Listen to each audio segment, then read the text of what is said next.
It's February 1st, so it is officially Black History Month. Round of applause for Black History Month.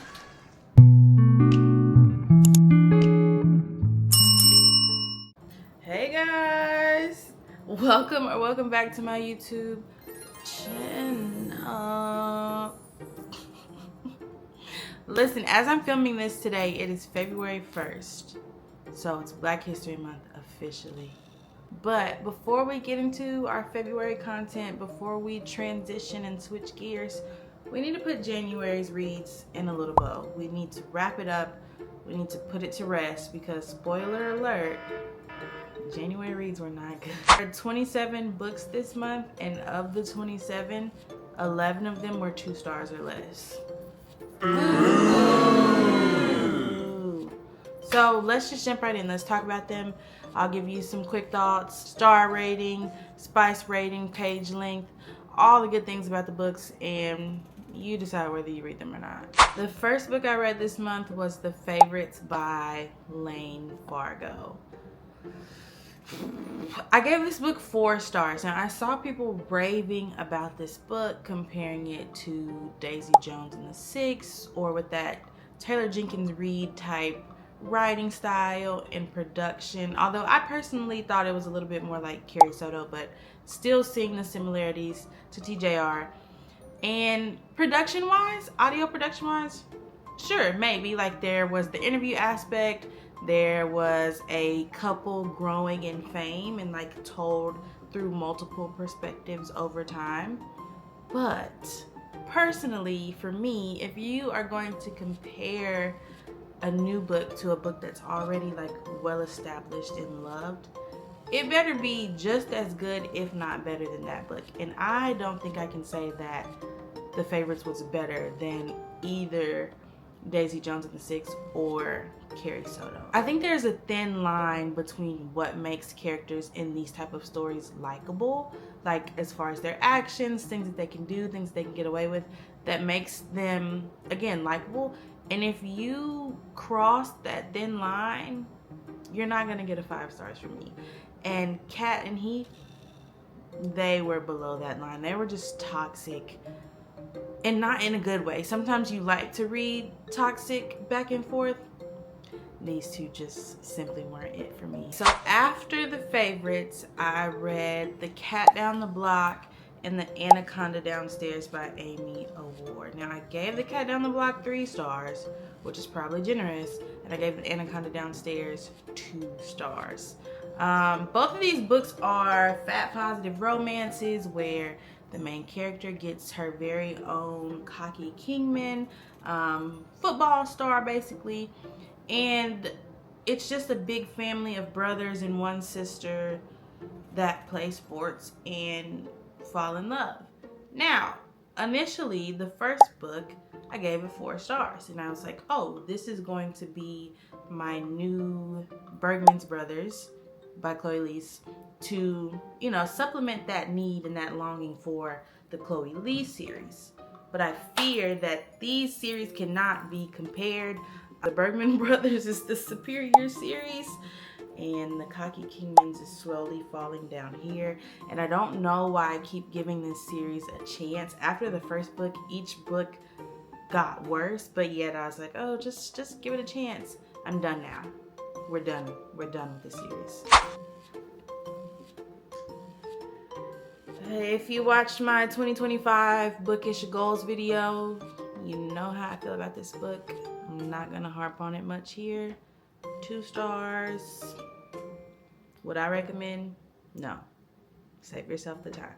Next, I read Thunder Thighs by Evie Mitchell, and finally a 4-star read. However, the bar for novellas is really low. So you don't have to do much to be a novella and to get a good rating from me. This book was short, to the point, enjoyable. The narrators were good. 4 stars, no complaints. Book 6 of the month is Not So Pure and Simple by Lamar Gills. And I think this would be my pleasant surprise of the month. This was one of those reads that I kind of just stumbled upon by like searching for other books. Essentially, this book is about a high school student named Dell, and he finds himself accidentally in a purity pledge to get the attention of his childhood crush. And over the course of this story, it deals with a lot of things, honestly, and that's why I said this is kind of a pleasant surprise. But the main theme and the main takeaway was having Dell question his own sort of toxic masculinity within himself, within his dad, his family, based on situations with people that he was close to, and kind of asking the question what it means to be a real man. So this is a YA read, but it was still good. It was still enjoyable. Gave it 4 stars. I would recommend it, but I think there are just some things that come with YA books that you just have to be prepared for. Everybody buckle in, lock in, get close, because the next 4 books were all by Connie Easton. She took over my reads for a solid week, and I'm not mad about it at all. The first book that I read by Connie Easton, which was actually book 13 in the list, is Man of the Year. Now, Tania made me read these books. She was like, Cameron, you need to read it. So I read it, and I'm glad I did. This was just the amount of foolishness that I needed. Sometimes you need a good giggle. Sometimes you need comedic relief. And that's what these books were. The men, delusional. The women, even more delusional. And you know what that makes when put together? Comedic gold, okay? So I read Man of the Year, right? I'm obsessed. Then I read Man of Few Words. Same foolishness, same energy, just good. Like, I sat down, these were both Kindle reads, and it takes a lot for me to read just the eyeball read now without any type of audio. I sat down and read both of these books in one sitting. So yeah, I had a good time. Now that I'm in my Connie Easton bag and I'm loving her writing, I'm like, let's keep going. So I go to Goodreads and I scroll. I'm like, let's find her earliest book. And I don't even think I found the earliest, but I found one that was intriguing to me. So I found Double Dose of Love 1 and 2. Now, this series to me was a little bit darker than the Brown Brothers. Like, the Brown Brothers still had dark themes, but I feel like the Double Dose of Love series was a little bit like more intense, and it follows 2 twin sisters and the men that they fall in love with. Your same typical Connie style of like writing, again, delusional men and delusional women, but it works. It works so well, and no complaints. Like, Connie Easton will definitely be in my most read authors of the year for 2025. Like, mark my words. Next, I read One for the Team by Aria Days. Not much to say here. It was short, it was spicy, it happened. Nothing to write home about. The next book I read was Good Dirt by Charmaine Wilkerson. I gave this book 2 stars, and as some of you may know, this book, Black Cake, was my top read of 2022. So obviously, when I saw that Charmaine was releasing another book, I'm hyped. I'm excited. I'm like, yes, this is going to be great. But sophomore novels seem to be very tricky, and this one just didn't hit. My biggest issue that I think I had with this book was the miscommunication. And that's honestly just a trope that I don't like in general, but it's even weirder when a book is not a romance book. But the family, each member of the family had these secrets, but the secrets when they were revealed was like so little, so I was like, these were secrets we were holding on to. It just didn't feel right. And then I think the past timelines were supposed to be the more emotional ones, the ones that packed a little bit more of a punch, but they didn't. There was so many characters, and the timeline was just switching back and forth way too much and very abruptly for me to even keep up with what's going on. I also didn't like how much screen time, if you will, that Henry got. I felt like he talked way too much and he was thought about way too much to be a side character. Do I think maybe this would be better as a physical read? Maybe. Maybe that's why I had such a hard time following along with the characters and their journey. However, I was still very, very disappointed, unfortunately. But let's talk about a book that delivered, and that book is Isaac's Song by Daniel Black. Now, this is the component to Don't Cry For Me. This is his dad, right? This is Jacob, this is Isaac. And then look at Jacob on the back. So when I read this book in 2022, I begged to get Isaac's story and see what he would think when he finds this letter, just how he feels in general. And then boom, 2025, we get Isaac's Song, and it's the answer to all of my questions. Initially, I was nervous, right? I love Don't Cry For Me. It made me cry. So I thought it'd be hard to top that. But I think they're just apples and oranges, and it works so well. This story was like healing, metaphorically and literally. Over the course of the book, Isaac is in therapy, and honestly, shout out to his therapist, because a lot of the stuff that she was saying I was writing down because it was just golden. But Isaac is in therapy after he finds the letters that his dad wrote him. He's in therapy, he's talking to his therapist and kind of processing things, but also explaining his life and certain scenes that we saw from Don't Cry For Me through Isaac's perspective. I thought it was great. I thought it was great. I think it tackled different themes in a different time period, and I felt like what I was resonating most with was Isaac's journey in like academia, and feeling like sometimes you can be in these spaces that aren't necessarily made for you all the time, but you have to pick and choose maybe where to insert yourself, pick and choose the extent to engage with certain things and to still protect yourself. And I just really like this book. I like stories like this.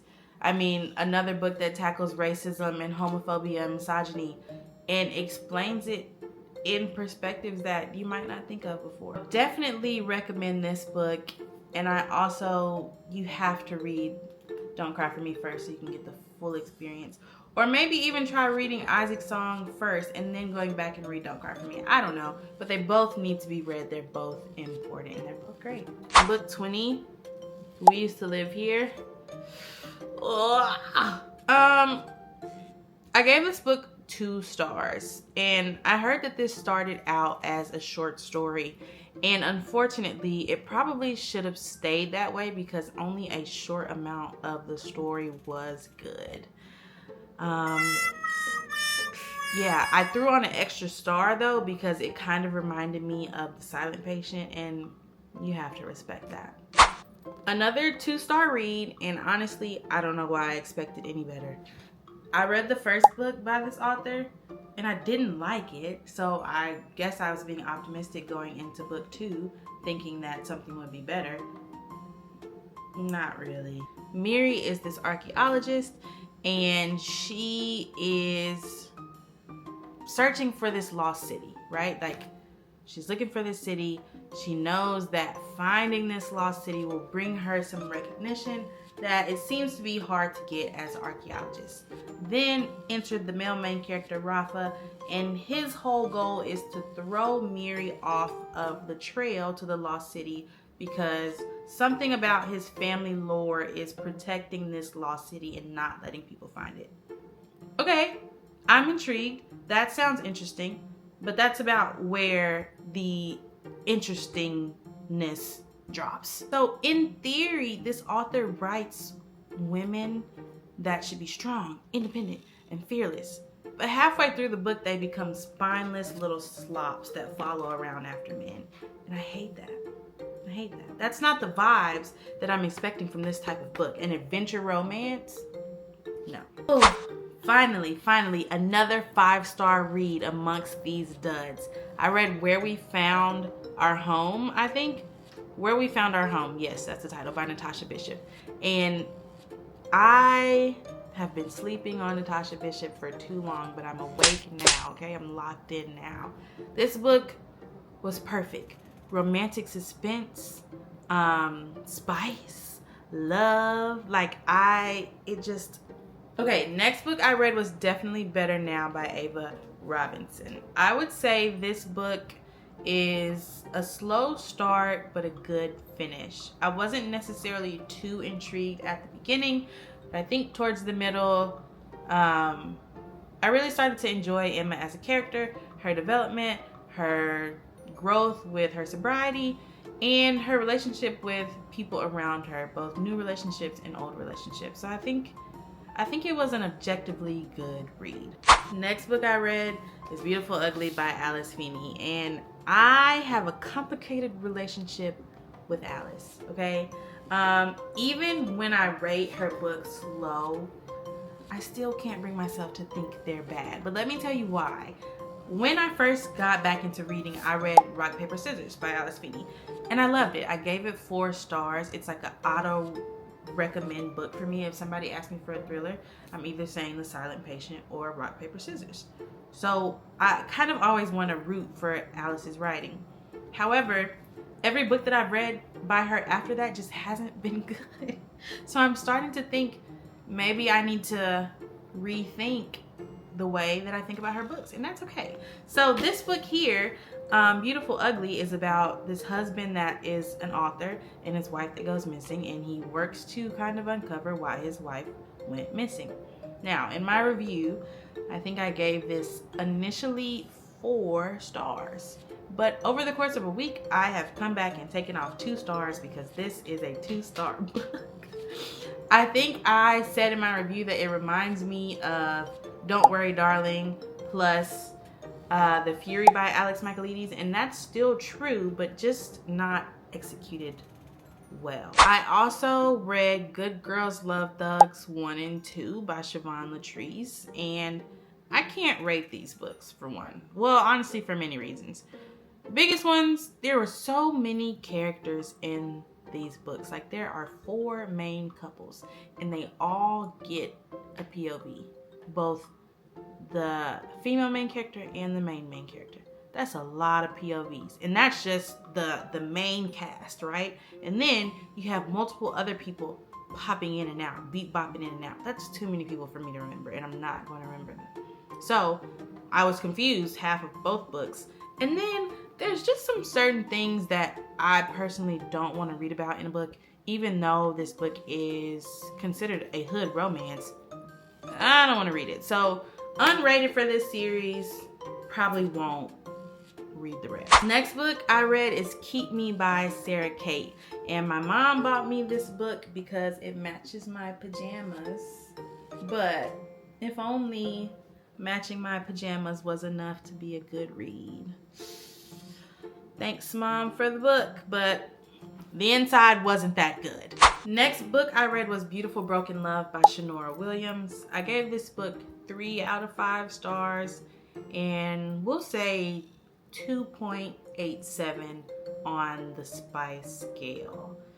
It had its moments, but it also equally had its bad moments. So I'm pretty split on it. I could see why some people like it. I could also see why some people, me, wouldn't like it. So I'm kind of split, but if you ever do read it, let me know what you think. I gave this book 1 star. I don't even know why I did it to myself. I initially read half of the e-arc, so I read about 51% of the e-arc, and then I DNF'd it, and I was like, okay, I'll just read it when the audiobook comes out, because that's how I listened to This Spells Love, Kate Robb's first novel, and I loved it. So I was like, okay, let's wait for the audiobook to come out. I'll have a change of heart, right? I get the audiobook. I wait several months for it too on Libby. I waited for this read, so I knew that it was going to knock me out of the water. I didn't even get in the water, let alone be knocked away. I was pretty disappointed by this read. Another sophomore novel that kind of missed the mark. Next book I read was Second House from the Corner by Sadiqa Johnson, and I'm kind of doing a backlist binge of her work, if you will, because I read The Yellow Wife and The House of Eve earlier this year. No, the end of last year. I read those two books and I love them. I love her storytelling. I love the world that she creates and how everything is sort of intermingling. I ended up giving this read 4 stars. I don't know what couldn't push this over the edge and make it a 5-star read for me, but there was something holding me back.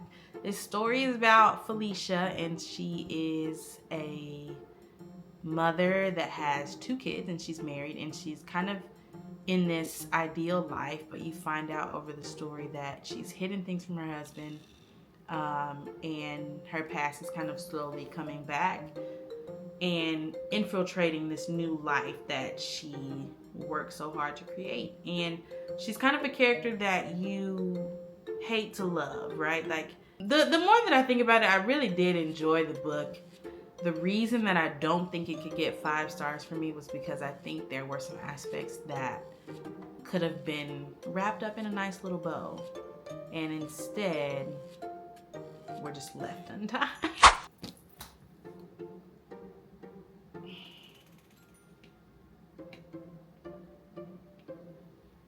Alright guys, last book that I read in January was Out of the Woods by Hannah Bonham Young. And this is the companion novel to Out on a Limb, which had me in shambles when I read it last year. I gave Out on the Limb, if it wasn't clear already, 5 stars, but I think I'd give Out of the Woods 4 stars. A lot of the commentary I was seeing on this book was people saying that it's not a marriage in trouble book, which I also agree with. I don't think these two were ever actually in trouble. Caleb was just so happy to be there all the time, and honestly, to some extent, it kind of felt like he was a side character just there for the purpose of progressing Sarah's main story. Still good. I would still recommend it. You should read it.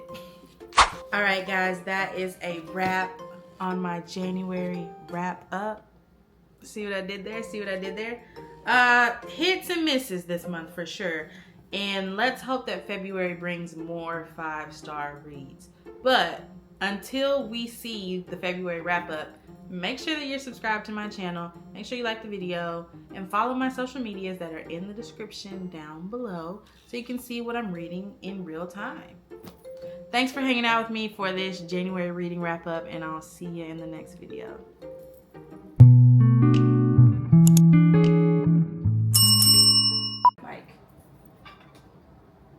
To my YouTube channel.